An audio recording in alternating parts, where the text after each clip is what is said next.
Honored guests, it is with great pleasure that I open the 2024 MyImpact Challenge National Citizenship Fair. This event is a testament to the dedication of young people around the country to the principles of civic engagement, leadership, and the betterment of our communities. Over the course of this virtual fair, we will share testimonies from partners, past winners, and give you the opportunity to hear from the 2024 MyImpact Challenge winners. My name is Rachel Davidson Humphries, and I'm the Senior Director of Civic Learning Initiatives at the Bill of Rights Institute. At the Bill of Rights Institute, we teach civics to see an America where we more perfectly realize the promise of liberty and equality expressed in the Declaration of Independence. This necessitates a civic education that empowers students to delve into the narrative of our nation and actively exercise the duties of citizenship. Your teachers and communities help you do that every day. We're so grateful that they are doing that good work. Our approach is rooted in founding principles and civic virtues, shaping the American Republic in collective consciousness. We recognize that the continued success of the American experiment in self-governance hinges on our mastery of these principles and the consistent practice of these virtues. In a world where the significance of civic education is becoming more apparent, the mission of learning civics becomes all the more vital. It empowers us to become informed and active citizens who can effectively participate and better our communities. But today, we're not just celebrating academic ability and knowledge. We're celebrating human creativity. We're celebrating the innovative spirit that drives individuals like yourselves to think outside the box and find creative solutions to community issues. Creativity is about problem solving, empathy, and resilience. It's about seeing challenges as opportunities for growth and transformation. Each of our entrants, through their creative initiatives, has demonstrated how innovation can be a powerful force for positive change in our communities. As a result of the leadership and creativity of these young people, our schools and communities are not only healthier but more prosperous. We hope their work will inspire others and serve as a beacon of hope for the other students. I want to once again extend my heartfelt congratulations. The dedication, passion, and creativity in these projects is truly commendable, and I have no doubt they will continue to inspire others and make a profound impact on the world around us. To know our rights and responsibilities, we have to practice contributing. Thank you to all the entrants for their contributions and commitment to building a better future for us all.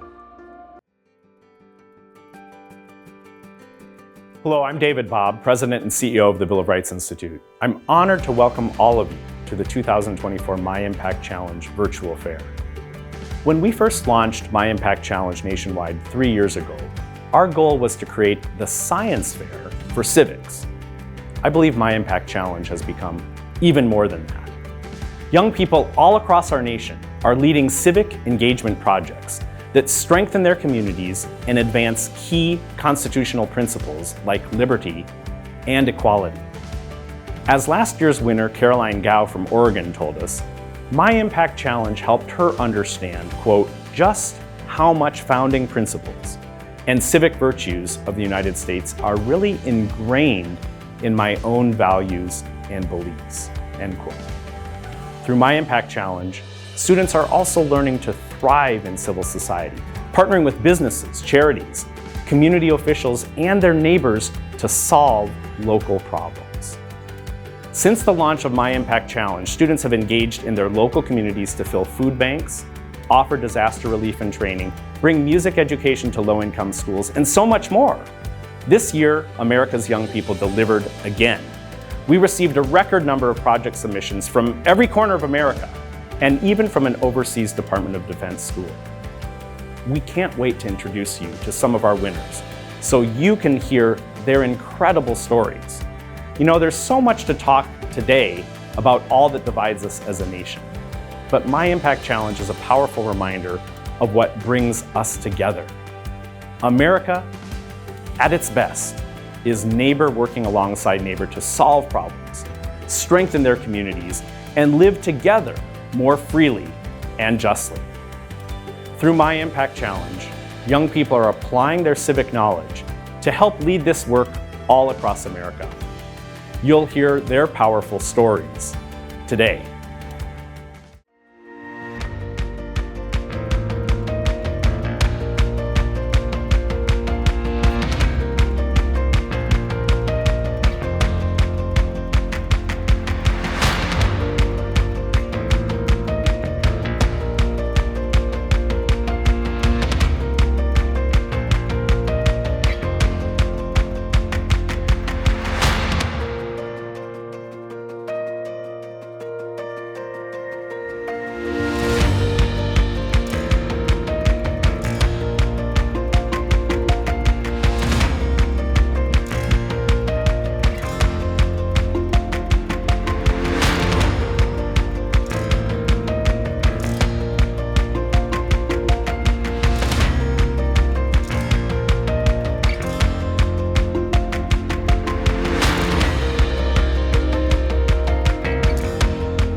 Wilson, and I believe that no person, disability or not, should be discriminated against from resources or events.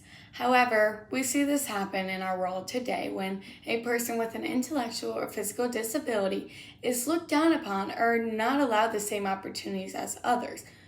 My goal and purpose is to raise awareness to how special every person is and to build relationships and memories with people with disabilities. In order for me to do that, I created the Pioneer Passion Project, which is a carnival that offers resources and activities for people with intellectual or physical disabilities. This event is extremely beneficial because every organization can be represented at one event in order to spread the word about available resources. Over the past 3 years, we have physically served 1,010 people with intellectual or physical disabilities and have brought in 51 organizations with different resources. We have many games and activities there, such as 3 bounce houses, mini golf, a sensory table, face painting, Dixie the Praying Dog, and so many more. All these activities bring a smile to their faces and provide them with a special opportunity they don't normally get. While they are off playing games with us, their parents are off talking with different organizations and how it can impact their kids. At the carnival, there were a lot of groups there. I remember in particular connecting with the handicap camp rep, which is a camp for special needs kiddos. So I asked a lot of questions there. If we hadn't have gone to the carnival, I would have never known that that was an option. It's a completely free event, and it's a fun afternoon. Lots of stuff for the kids and the resources for parents to get connected as well. Yeah, I had fun, and yeah, that's what I did. Had fun, and that's what I did. The carnival. Yeah. At the carnival. People leave our carnival having a fun day while also gaining resources from over 20 different organizations that they can be a part of. Hi, I'm Siley Charlie, the founder of Habla Arte, Speak Art. We teach workshops for bilingual education throughout Southern California, bringing together art and public speaking, English and Spanish, and supporting low-income Hispanic youth. Why is this so important? Because 10% of students nationwide and 5 million students are learning English as a second language, but don't have a bilingual environment to learn it. Workshop by workshop, student by student, Habla Arte is bridging that gap. When I started tutoring with a nonprofit in Santa Ana, I realized that students learning English as a second language were underperforming and lacked confidence. This realization inspired Habla Arte. I've spent the past 2 years developing and growing this hands-on bilingual program. I started with El Sol, a Title I school, and taught 30 students on a weekly basis. I've continued to teach there for the past 2 years and expanded to the Boys and Girls Club, Mix Academy, and OC Rescue Mission, recruiting other students to join me. Thus far, we've impacted over 450 students and delivered over 200 hours of in-class instruction. And this is just the beginning. Not only did we notice our impact, parents and teachers did too. Speaking Spanish validated students' identity, boosted their confidence, improved their academic performance, and provided a space where students can truly thrive. I realized that to really promote bilingual education, I had to go beyond the classroom, advocating for bilingual programming with the Santa Ana School Board. We want to share this impact of our program by recommending to implement more bilingual programs. Habla Arte is a celebration of students' diversity. Our students learn to express themselves through art and speech while embracing their diverse backgrounds. Me gusta colorear. Me gusta dibujar los dibujos. We've had the honor of having Siley and Habla Arte with us, providing art classes and communication building skills with our students. And one of the positive impacts that we've seen with our students is that it provides the opportunity to practice Spanish. It also provides students that safe sense of speaking their native language. It's also built a lot of confidence and creativity with our students as they are able to talk about their art, but also express themselves creatively through their art. Through Habla Arte, I am working with a dedicated team to expand opportunities for Hispanic youth, setting them up for future success within and beyond the classroom.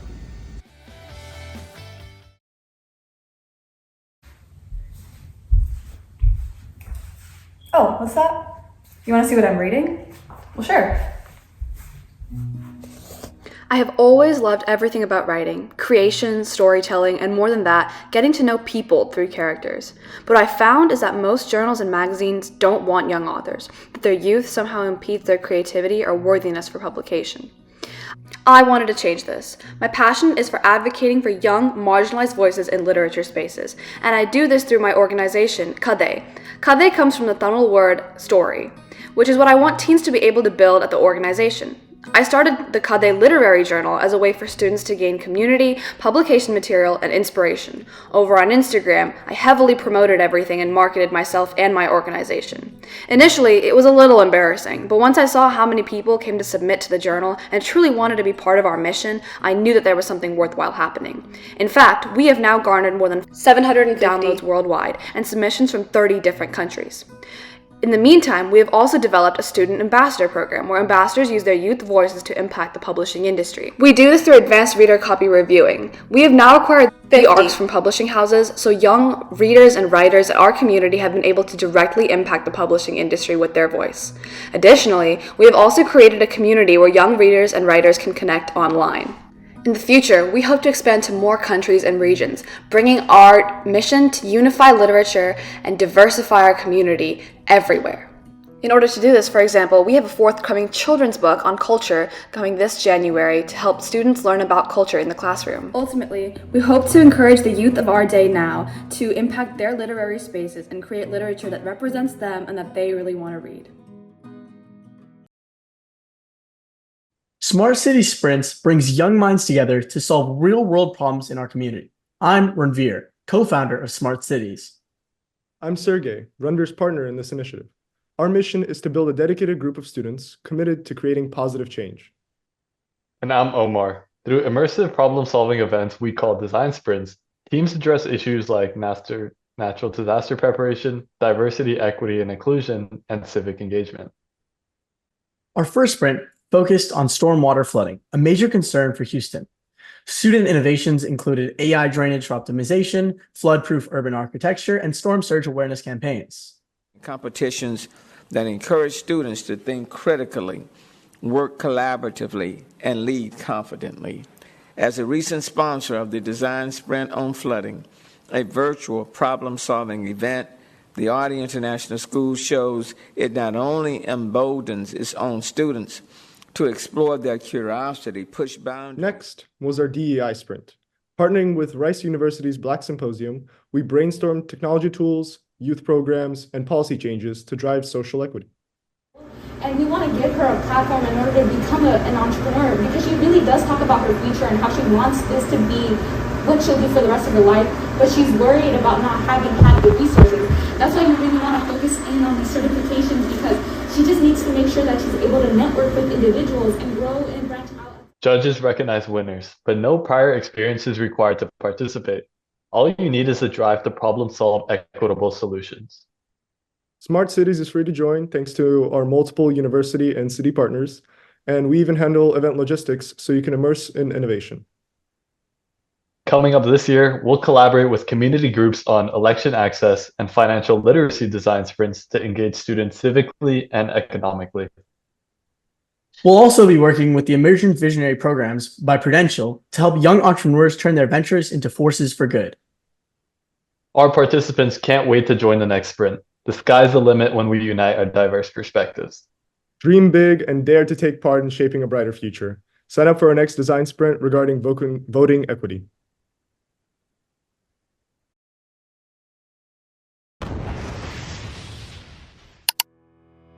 Growing up, entrepreneurship has always been a passion of mine. From my small lemonade stands in my backyard, to my school fair slime business, to my jewelry shop on Etsy. My startups have served as both a piggy bank filler and a tremendous learning experience. Expenses are a very real part of business. Each time I created a supply list and calculated the total of my products, I wondered, what about the kids who didn't have the financial parental support? I created Kids Launch to be the safety net for all kids who have a passion to start their own business ventures, breaking the economic barriers that stand in the way for so many of our youth that want to access entrepreneurship. At Kids Launch, we host camps and workshop events that teach kids how to start their own businesses. Our after-school middle school workshop dives deep into our Kids Launch workbook curriculum that is summed up into 5 chapters: brainstorming, idea selection, materials, product pricing, and marketing. After completing the workbook, students possess the skills to start their own business. Our Chi Lang Troop event allows students to pitch their unique ideas to a panel of judges, letting the crowd choose a winner for the best pitch. Our biggest event is our 2-week-long camp that is held in conjunction with the Santa Ana Community Center, where Kids Launch funds 3 businesses: the slime, jewelry, and lemonade business, where they sold all their products at a city event. The community reception has been overwhelmingly positive. Saw that the kids were excited about what they were doing and their product and how invested they were, because you and your volunteers instilled that in them and encouraged them.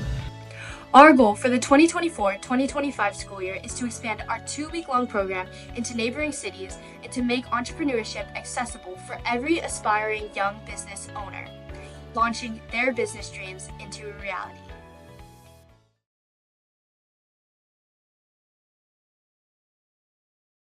Hi, I'm Alec, the founder of Impact Academy, where we're reimagining nonprofit marketing. How? By tapping into the untapped potential of teens like me. My on-demand platform links tech-savvy high schoolers with nonprofits that don't have the staff or resources to manage their online content. Teens then get to log community service hours for meaningful work they do on behalf of these organizations. They gain real-world marketing experience while nonprofits expand their audience reach, attracting more volunteers and secure additional funding for their worthy causes. I've always had a knack for marketing, and even started my own business, Affiliate Academy, which gained thousands of subscribers who wanted to build their online brand. When I started volunteering for Thinking Huts, a nonprofit that uses 3D printing to build schools in Africa, I learned that resources were slim, so creating dynamic content for social media platforms like Instagram and Facebook was not their primary focus. I soon realized that the best way for me to contribute would be to apply the marketing skills I learned for business in support of the organization's mission.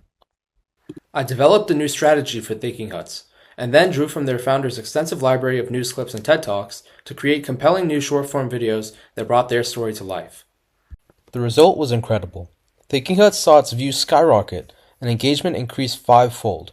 That's when I knew I was onto something. So I authored and published a practical guidebook on nonprofit marketing and distributed it to other nonprofits to empower their teams. Another nonprofit that benefited from this new marketing strategy was the Amalfi Foundation, which is currently fundraising to build a primary school in Tanzania. Again, through working with them, we had a tremendous impact, immediately increasing its online presence from 0 to thousands of followers. But I'm only one person. I realized that if I trained other teens to apply marketing skills to nonprofits, then we can dramatically scale our impact by tapping into the social media skills of the teenage population. So, I decided to harness the skills of other high school students, equip them with my strategies, and then enable them to do meaningful community service supporting organizations that needed digital marketing help.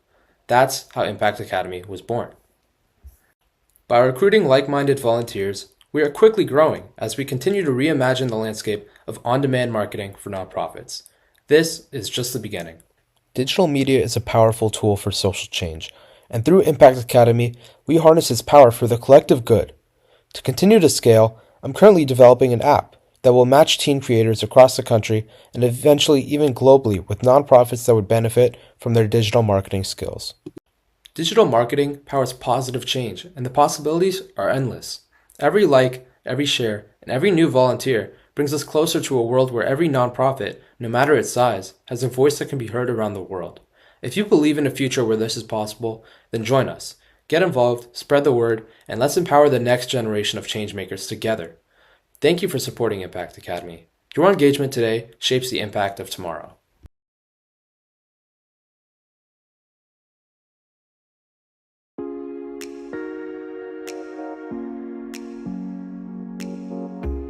Last year, people from Rapids Lake came to us, and they had like museums where we could learn about Dakota and Native American culture. We decided we could do a pop-up museum so that kids in our school could learn a little more about it. So there is a look museum and there's a shield, and then there is a tuck museum. Something that was very apparent in town was that there is no safe place for people to both learn how to skateboard and to skateboard. So we decided that the logical thing to do would be build a skate park. We get to go out and teach these young children about how to help their communities and prevent the habitats from being destroyed. It's just really fun to get these kids outdoors and help them learn more about what they're learning in class. I learned that some things can take a lot of work. I've learned that the size of the project doesn't matter. It's how dedicated I am to what I'm doing. What I learned is to be respectful to other people. Usually we'd be in little cliques and have our own little groups and not really even know about anybody else, but it pushes us to bond a lot and teamwork. I think it has helped us to grow our confidence. I just think it's helped build our personalities and maturity as a whole. I think that it teaches people to be independent. In my future, I can maybe educate one day other kids on reptiles and how the wetlands are disappearing. I think it's brought a huge positive wave into the community. It's helping me learn different things that will help me in the future and help impact me to want to start my own program like this. I learned that I can do stuff that I never thought I would be able to. At NYLC, our vision is that one day all young people will make positive contributions to society as part of their K-12 education and graduate as civically responsible global citizens. It is the passion, creativity, and innovation of young people that will make this world a better place for us all.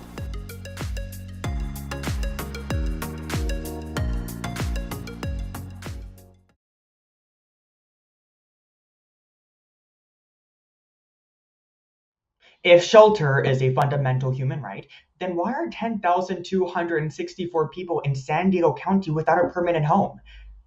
My name is Brayden Pape, and I'm the founder and CEO of PILT, a student-run 501c3 organization dedicated to eliminating housing insecurity. I founded PILT in 2021 to rally and empower K-12 students because I believe in the power of my peers to be change makers. PILT supports 3 distinct subgroups of unsheltered people, either directly or in partnership with other organizations. These groups are unsheltered adults, runaway teens, and unsheltered and transitional age foster youth. We collaborate with organizations like PATH, Stand Up for Kids, and the YMCA to find sustainable solutions to homelessness. Student-led projects at our partner schools provide those who are unsheltered and those who are transitioning to a permanent home with items such as food, clothing, hygiene products, and cleaning supplies. Through our partnerships, advocacy efforts, and educational opportunities, we've been able to make a significant difference in San Diego County. Our efforts have been acknowledged and appreciated by nonprofit executives, teachers and administrators, and student participants have found our activities and programs to be enriching and purposeful. Homelessness affects all of us, not just those without a permanent home. That's why it's important to come together as a society to assist those who are experiencing homelessness and to ensure that we all have a safe place to call home. We are here with Brayden Pape, our third prize winner from MyImpact Challenge 2024. Thank you so much for being here, Brayden. Thank you, Mr. Brickley, for having me. Oh, no, thank you. So why don't you start off by telling us a little bit about yourself and your project? Yeah, of course. So, like I said, my name is Brayden Pape. I'm a senior. I graduated high school. And I am the founder and CEO of a 501c3 unincorporated nonprofit association called PILT.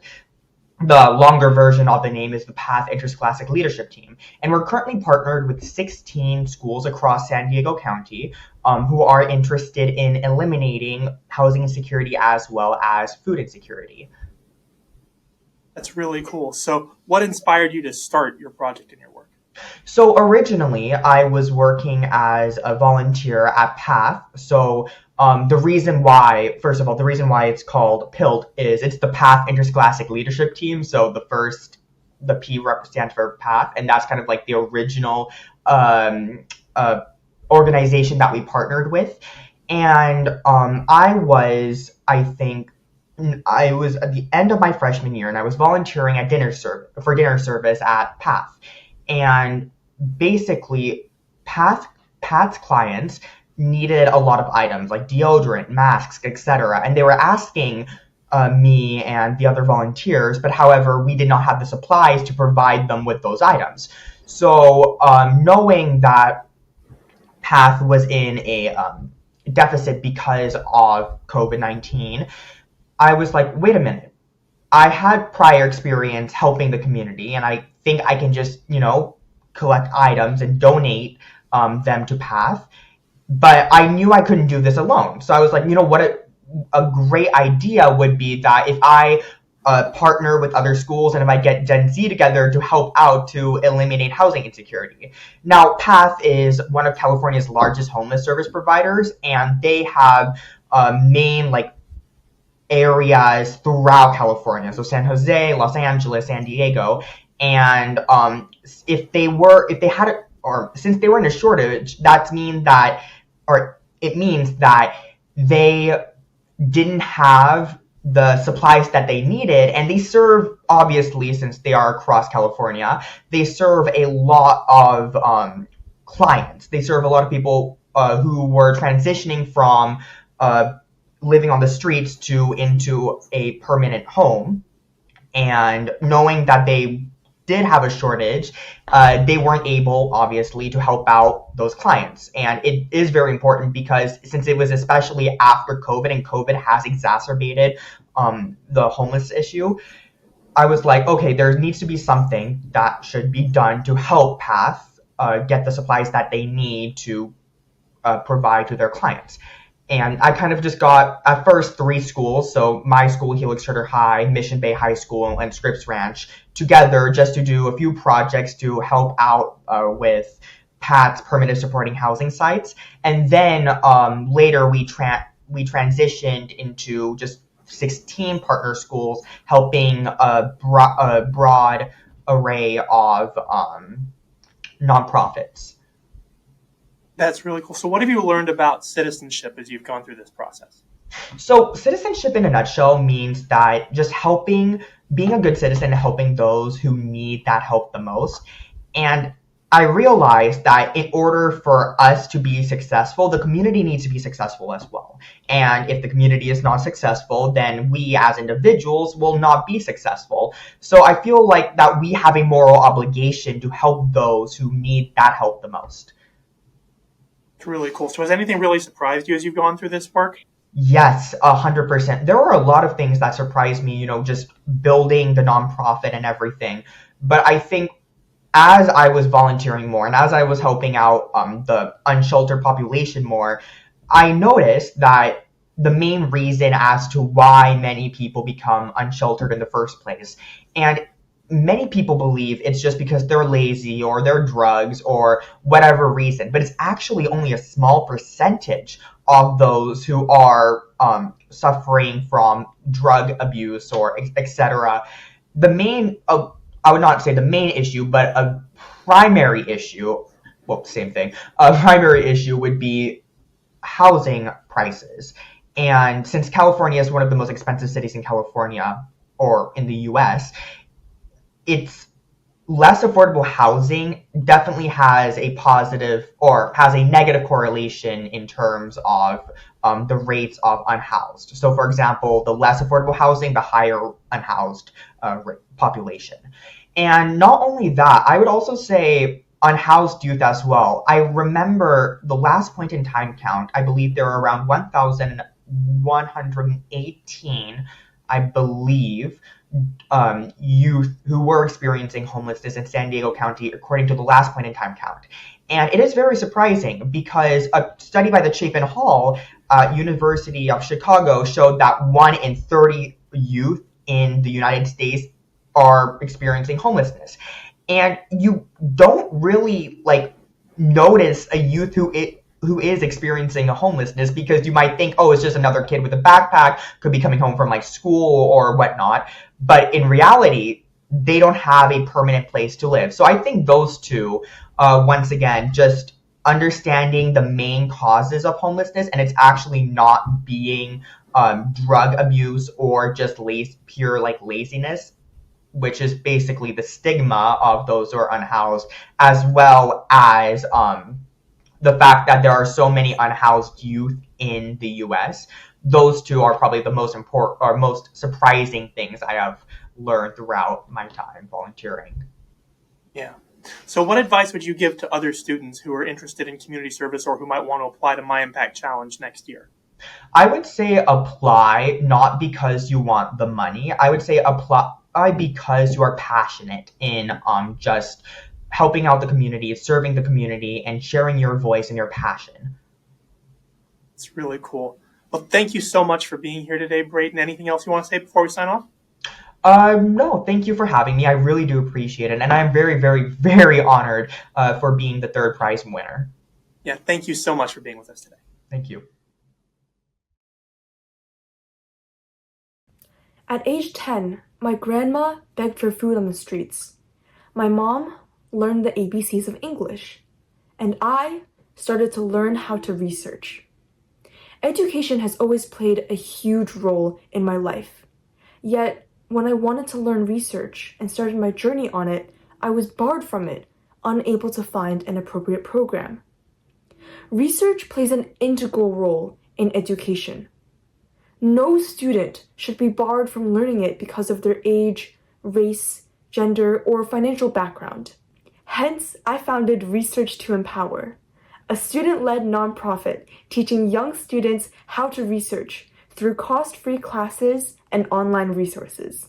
In my local community, we work closely with the Syosset School District, Syosset Library, and New Energy Education Center.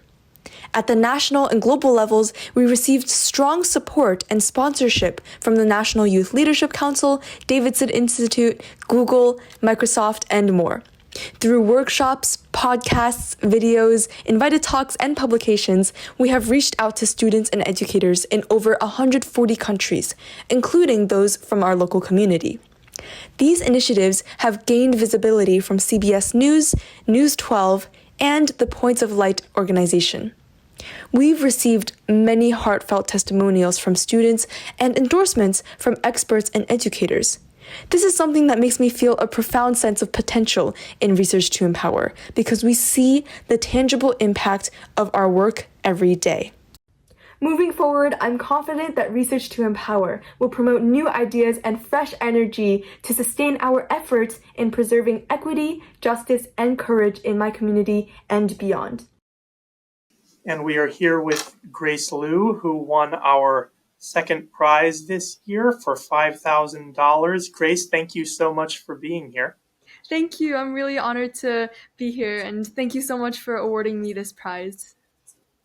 Thank you. And could you start by just telling us a little bit about yourself and your project? Yes, of course. So, as you introduced me, I'm Grace Liu. I'm from Syosset High School in Long Island, New York, and my project is called Research to Empower.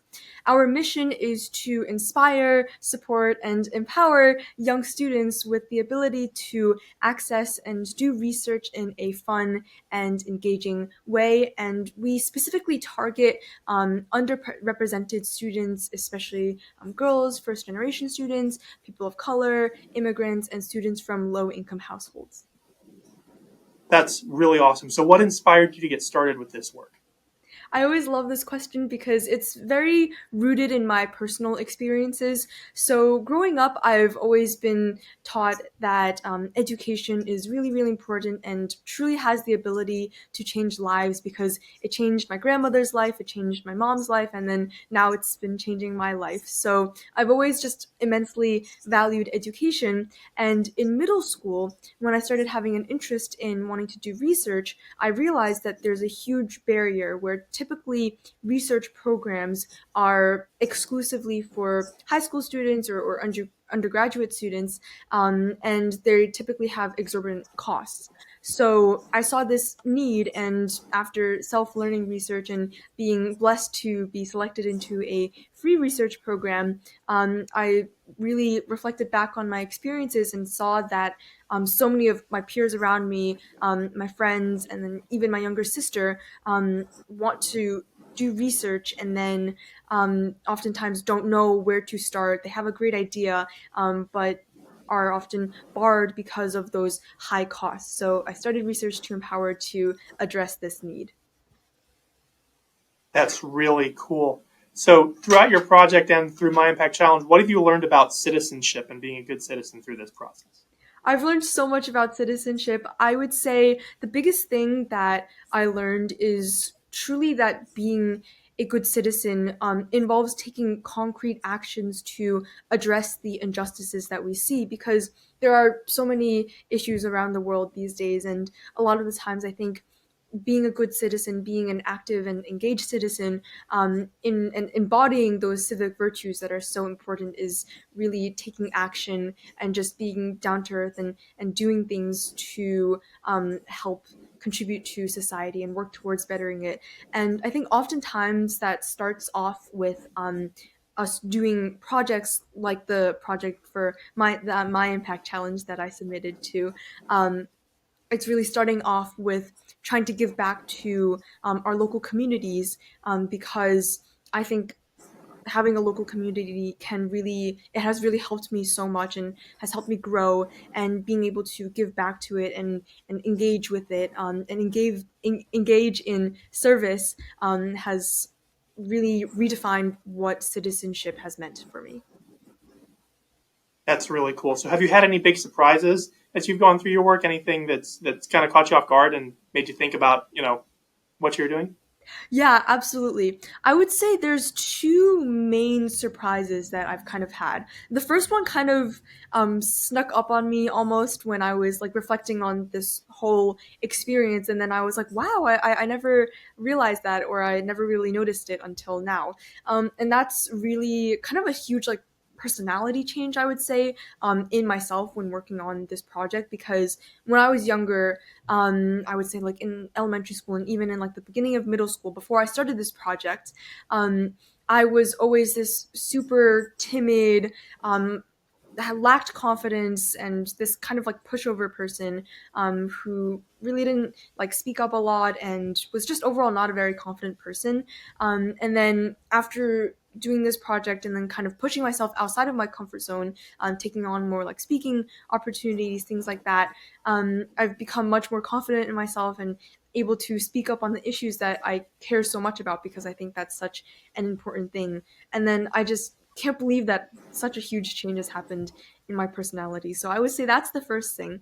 And then the second thing is definitely something that's less it was more so kind of my expectations being completely changed, or I would say it was more so I expected that going into this project, I would be really doing this completely on my own. I did not expect to receive support, or I expected that most people would just be like, oh, she's just doing her thing and just not really care about what I'm doing. But what really surprised me was the amount of support and encouragement that I received from so many people, and just the amount of love and care that people have shown me has just further reaffirms my belief in that this issue is something that is so important, and it's not just something that I care about, it's also something that so many people around me care about. Like one particular example that happened pretty recently, was I attended the National Youth Leadership Council's annual conference, and then I presented a workshop there on Research to Empower, what we offer, things like that. And then I was really surprised to have the whole workshop room just filled with people. Some people even, we ran out of chairs, so some people even standing in the back, and kind of like taking notes. And that experience was really, I was completely shocked for the better, because I genuinely did not expect that many people would care so much about what I wanted to talk about. And it was just such a beautiful and honoring experience for me. That's great. And I know we thought your project was very unique too, because it's something that we haven't seen a lot. And we see a lot of projects. So going on research like that was a really really interesting way to do it, and thank you so much for that.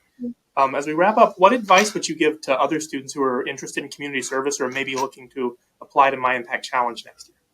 I love this question, and I would say that really focusing on tying in your passion and your interest from the bottom of your heart, what kind of might keep you up at night or what you would be willing to spend countless hours on, tying that kind of desire to do action with some real world need, and seeing it from the perspective of what that real world need and kind of really defining that and highlighting that in your application and your essay, I think would make it a whole lot stronger. And then that also kind of ties into thinking about what specific civic principles their project might exemplify. For example, I really did a lot of like brainstorming and looking after I read through the civic principles like document. I really just sat down and thought like deeply about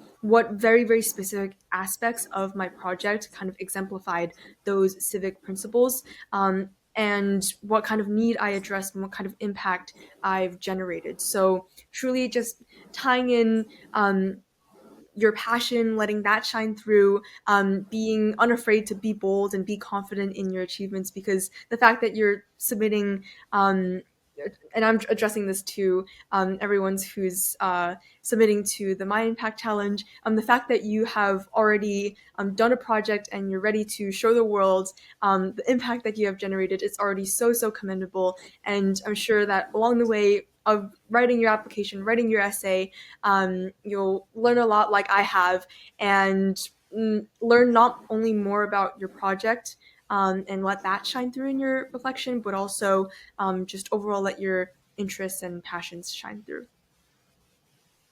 Well, thank you so much for being with us today. Is there anything else you'd like to say before we sign off? I would just like to, again, to the students who are submitting for the MyImpact Challenge next year, I would like to commend them again for the amazing work that you've done, and of course congratulate the other winners of this year's challenge. I just took a look through at the work that they've done, and it's just truly incredible. I'm so happy to see the amazing work that everyone's been doing, and thank you again to the Bill of Rights Institute for allowing me the opportunity to talk about my experiences and projects. Thank you so much for being with us today.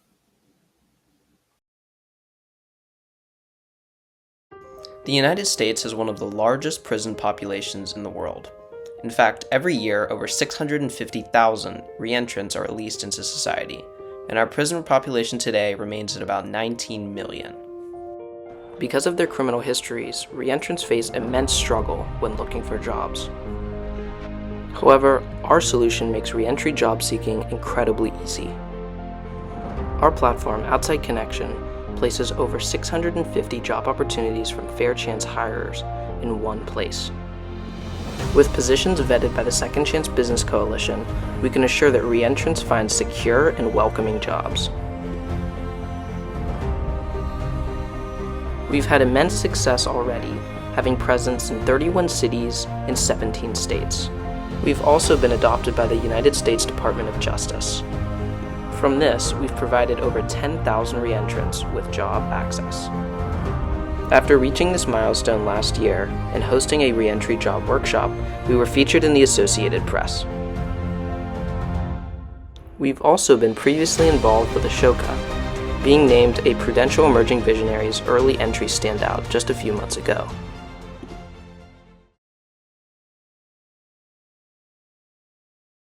And we are here with Sebastian Tan, our first prize winner from MyImpact Challenge. Thank you so much for being here, Sebastian. And I wonder if you could start by telling us a little bit about yourself and about your project. Sure. So my name's Sebastian. I'm a rising senior in high school. And for my project, I worked on civic engagement with people coming out of prison. And my project is called Outside Connection. It focuses on helping them find jobs. That's really cool. So what inspired you to start your work? Yeah, so most of the inspiration came from working in my family's bakery growing up.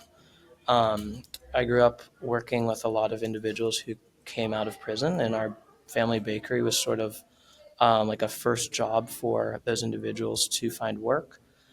So I've gotten to know them pretty well and understand some of the problems that they face in society. Um, and I created my project as sort of a solution to that. So yeah. It's really cool. So, what do you think you've learned about citizenship through starting your project? Yeah, so my project really revolves around civic engagement and citizenship, especially for people that are marginalized. So I began to learn a lot more about some of the struggles that a lot of different groups face. So individuals coming out of prison, individuals that have drug issues or face all sorts of problems that might lead them to prison. And then as they come out of prison, the issues that they might have finding employment or reintegration into society. So I learned about this issue from like a multifaceted point of view. Really cool. So, has anything really surprised you as you've gone through this work? And what any big things that have changed the way you think? Yeah, I think in the past few weeks that I've been working on this and growing my project even further, it's been really interesting to me how motivated people are to get involved. Um, so in the past few weeks, I had a lot of recruitment going for my project, trying to get more people involved, and we had hundreds of people apply. Um, so it was really cool seeing that, and really interesting that a lot of people were interested. So we've added a lot more people to our team, and we've been able to grow a lot more. That's really amazing. So, what advice would you give to other students who are interested in community service or specifically interested in applying to MyImpact Challenge next year? Yeah, I think really the goal you should have is to create an impact and create one that's as large as possible, but also be really passionate about what you're doing and find motivation in what you're doing. I think it first comes with just solving a problem that happens to impact you or those around you, and then scaling it to a point where you're getting your community involved, getting people you know involved, and where you're helping the people that really need help where you live and in larger places too. That's really cool. Oh, anything else you'd like to say before we sign off today? Yeah, I think this was just a really cool experience for me. Um, I've been working on my project for quite a while, but I found it pretty easy. I filled out the application for this competition pretty quickly, but I had a lot of work that I'd done previously that it was pretty easy to communicate through this application process. So that definitely, I think, helped me because I'd done a lot of the work beforehand. But it was a really great opportunity to both get funding and some recognition for some of the civic work that I've done. Well, Sebastian, thank you so much for being here today. It was really wonderful having you. Thanks for having me.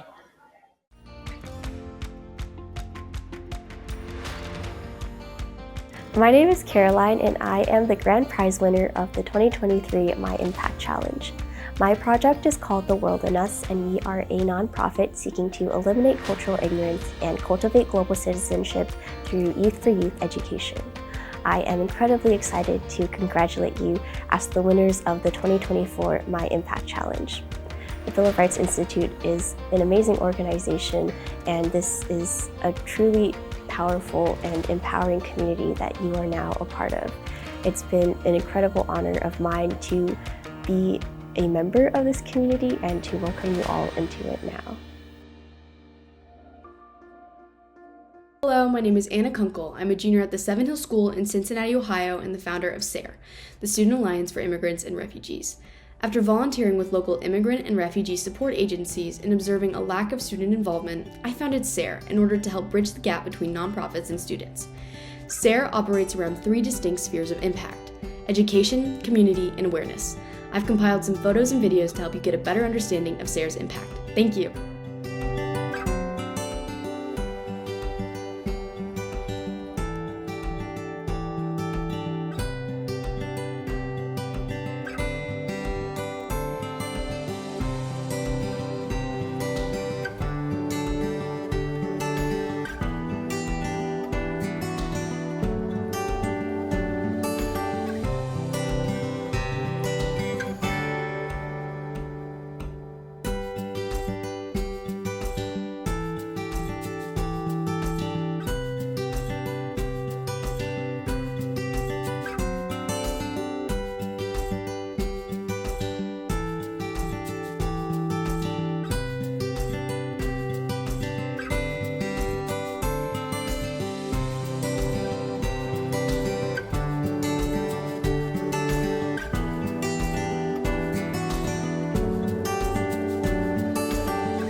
And we're here with Anna Kunkel, the grand prize winner of the 2024 MyImpact Challenge. Thank you so much for being here today, Anna. Thank you. So I guess if we just start, tell us a little bit about yourself and about your project. Yeah, so my name is Anna Kunkel. I'm from Cincinnati, Ohio. I'm a rising senior at the Seven Hills School. I am a second-generation immigrant, so my mom is from England, but her family came through Czechoslovakia. So there's a long history of immigration in my family, coming from Czechoslovakia to the UK to the US. So that's sort of been the genesis of my interest in immigration. And I decided to explore immigration in my immigration in my community, Cincinnati. You wouldn't think of it as a city that draws a lot of immigrants, but we really do. So I decided to explore immigration in my city, and I noticed that there was a lack of student involvement. So I wanted to find a way to kind of bridge that gap and make students feel comfortable to engage with immigrant communities around Cincinnati. So I founded SARE. That's wonderful. So you might have answered this a little bit, but so what inspired you to actually start your project? When did you decide that it's time to actually go do something? Yeah, no, of course. So I volunteered for this lovely organization here in Cincinnati called Heartfelt Tidbits. And I was working with their virtual buddies program, and then I was coming in person working with it's an immigrant and refugee support agency here in Cincinnati, to clarify. And I was working with their, just like youth immigrants, especially here in Cincinnati. And I found it was really challenging to kind of get other youth to get involved. I would talk to Cheryl, the founder of Heartfelt Tidbits, and she would always be like, oh, it's so hard to get kids to come and volunteer with us.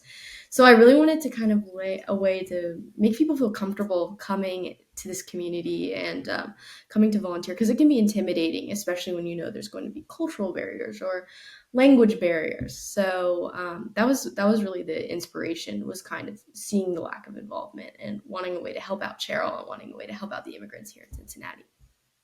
That's really cool. So what would you say you've learned about citizenship through all of this? Yeah, so I was born here in the United States.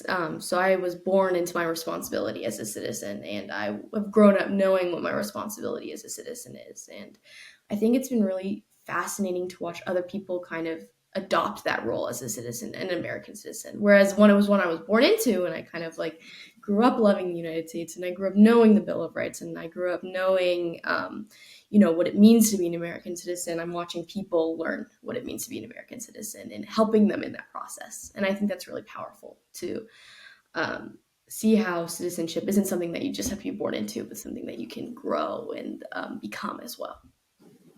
It's really cool. So has anything really surprised you as you've been doing all this work? Yeah, I think it's really surprising how many kids are so interested in participating with the immigrant community in Cincinnati. Despite how hard I found it to initially to get kids involved, so many of us are born from immigrants, or we have immigrant grandparents, or we are immigrants ourselves. And I think it's really powerful.